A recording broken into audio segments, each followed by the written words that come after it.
Last November, Patrick Bouchard finished serving a 2.5-year prison sentence and was referred into a work program at Central City Concerns Estate Hotel in downtown Portland. Bouchard has not struggled with substance abuse, but was in a program designed for those transitioning back to society from incarceration. Bouchard tells us in addition to his work program, the Estate Hotel housed residents who were in some of Central City Concerns programs for substance abuse recovery. Bouchard was eager to get his life back on a positive and productive path, but he quickly noticed problems. I would say it was worse than my prison stay.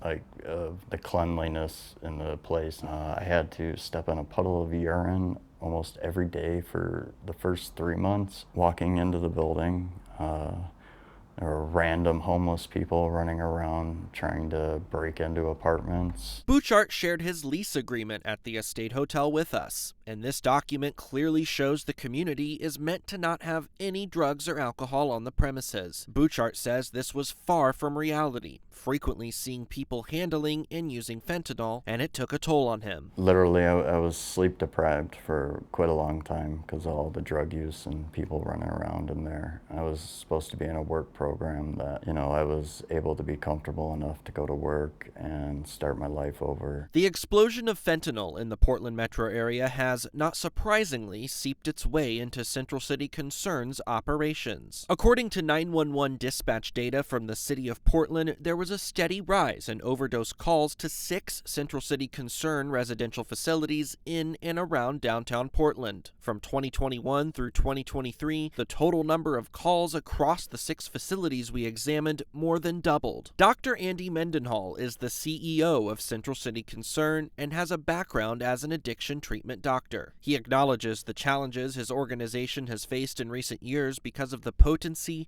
low cost, and easy access to fentanyl, which strains resources. Unfortunately, over the last couple of years, we've been, not just regionally, but nationally, in the midst of a fentanyl epidemic, whereby even the folks that seek treatment on a regular basis sometimes don't have access to the services that they need. But even for some who are in Central City Concern's transitional recovery housing programs, a program that Mendenhall says comes after a resident has completed detox treatment, the risk remains high. Our team has obtained multiple police reports that detail stories of Central City Concern residents being found dead in their apartments after an apparent overdose. First responder summaries also suggest it was a considerable amount of time before they were even found by staff.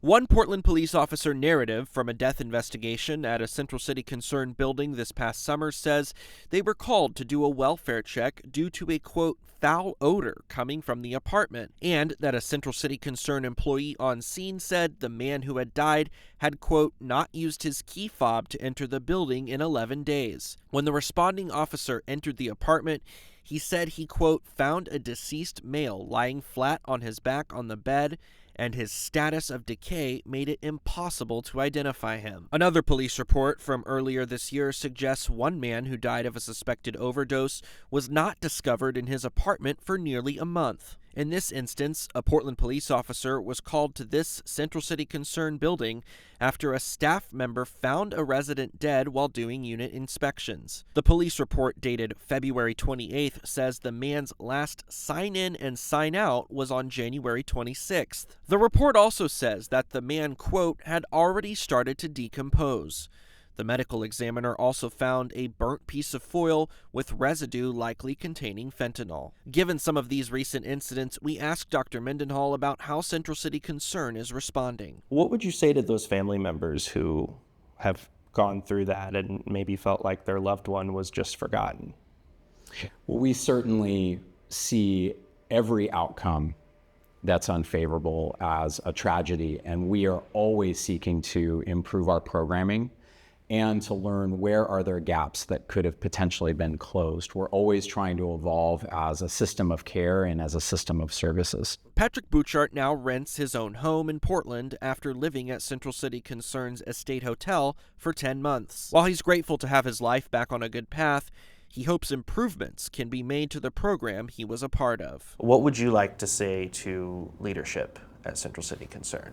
Care about every single person who comes through that door. Care about how their families would feel about how you treat those people on a daily basis.